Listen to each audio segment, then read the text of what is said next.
Welcome to Past Theory YT. If you have not subscribed to our channel, please subscribe it.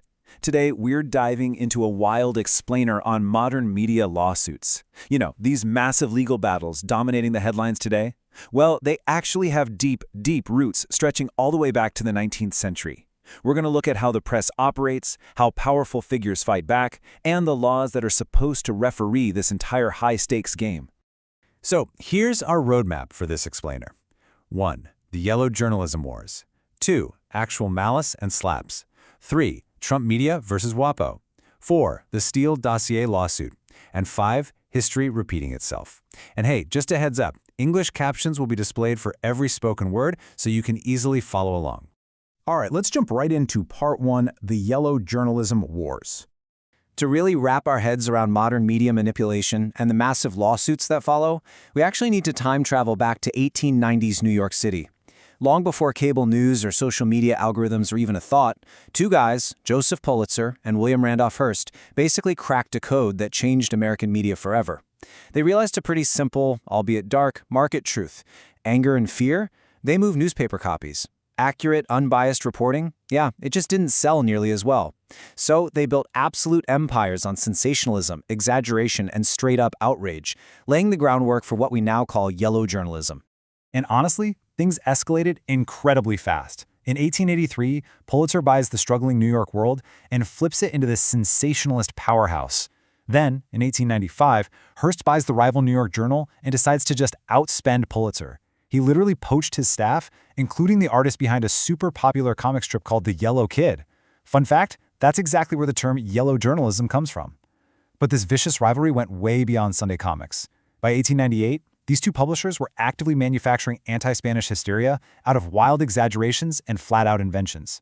Historians actually argue this media frenzy helped push the U.S. right into the Spanish-American War. So clearly, this tactic of selling outrage is not new at all. But I'm curious to hear from you. Do you think modern social media is just a new form of yellow journalism? Like, is today's outrage algorithm just a digital version of Hearst and Pulitzer's 1890s playbook? Drop your thoughts in the comments below. Okay, moving on to Section 2, Actual Malice and Slaps. Eventually, the legal system had to step in and create frameworks to manage these fierce, super destructive media disputes while still protecting free speech. Fast forward to today, and if a powerful public figure wants to sue a media company for defamation in the U.S., they face a ridiculously high legal hurdle that was established back in 1964. It's called actual malice. And it means it's not enough to just prove a news outlet got a fact wrong. Nope. The plaintiff actually has to prove with clear and convincing evidence that the publisher either knew the claim was false when they printed it, or they showed a completely reckless disregard for whether it was true or not. But wait, what happens when the goal of a lawsuit isn't necessarily to win in court, but just to shut someone up? Well, that brings us to SLAPs, strategic lawsuits against public participation. The term was coined in the late 1980s, and the whole point of a SLAP is to use a civil lawsuit, usually dressed up as a standard defamation claim, to financially and emotionally bankrupt a critic. The wild part? Even if the person suing ultimately loses the case, they still win their main goal, which is creating a massive chilling effect on political expression and public participation. Which brings up another really great question. Should politicians and public figures have a harder time winning defamation lawsuits than everyday private citizens? Does this actual malice standard protect our democracy, or does it kind of let the media off the hook too easily? Let us know what you think in the comments. All right, let's get into Section 3, Trump media versus WAPO. Let's bring all this legal theory right into the modern day. $3.8 billion. Yeah, you heard that right, billion with a B. That is a massive amount Trump media sought in damages against the Washington Post over a 2023 story. The article was detailing Truth's social search for funding right before its stock market merger. Now, Trump media claimed the newspaper was carrying out a years-long crusade that produced what they called an egregious hit piece. But remember that incredibly high legal hurdle we just talked about? Well, while Trump media claimed defamation and conspiracy, U.S. District Judge Thomas Barber actually dismissed the case during the summary judgment phase. The judge neutrally concluded that Trump media failed to present evidence that would allow a jury to find the Post published the statements with actual malice. So that heavy burden of proving the paper knowingly published false information, it simply wasn't met in the eyes of the court. However, there is a super interesting wrinkle here. After the discovery phase of the trial, the Washington Post did actually issue a correction to their story. They clarified that Trump Media didn't pay a $240,000 loan referral fee like they originally stated. Trump Media described this amendment as a victory, even though the overall case was dismissed. Have you ever read a news article that later required a major correction? How did that impact your view of the publication? Let's chat about it in the comments. Moving right along, here is Section 4, the Steele Dossier Lawsuit. Our second modern case study takes us across the Atlantic to the Royal Courts of Justice in London, England. This particular lawsuit stems from the infamous 2016 Steele dossier. You might remember it. It contained uncorroborated intelligence regarding alleged ties between Donald Trump and Russia and was famously published by BuzzFeed in 2017. Years later, Trump sued Orbis Business Intelligence. That's the company founded by former MI6 spy Christopher Steele, the guy who actually created the dossier. Trump claimed the false allegations severely harmed his reputation. Now, the legal maneuvering used by Trump's team here was absolutely fascinating. You see, a traditional defamation claim in the UK was already time-barred, meaning the statute of limitations had totally run out. So what did they do? They sued under UK GDPR and data protection laws instead.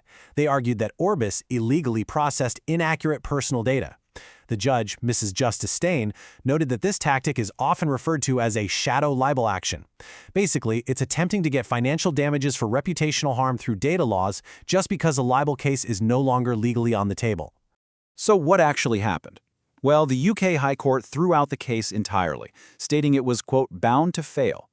Because of this, Trump was ordered to pay a massive legal bill of $382,000, which is about £300,000, to Orbis Business Intelligence just to cover their legal costs. The judge ruled that there was no compelling justification to award compensation for reputational harm under a data protection claim. And this raises a really fascinating procedural question. Is using data protection laws to fight reputation damage when a defamation case is time-barred a brilliant legal loophole, or is it an abuse of the judicial system? We really want to know where you stand on this, so definitely sound off in the comments below. Which brings us to our final section, Section 5, History Repeating Itself.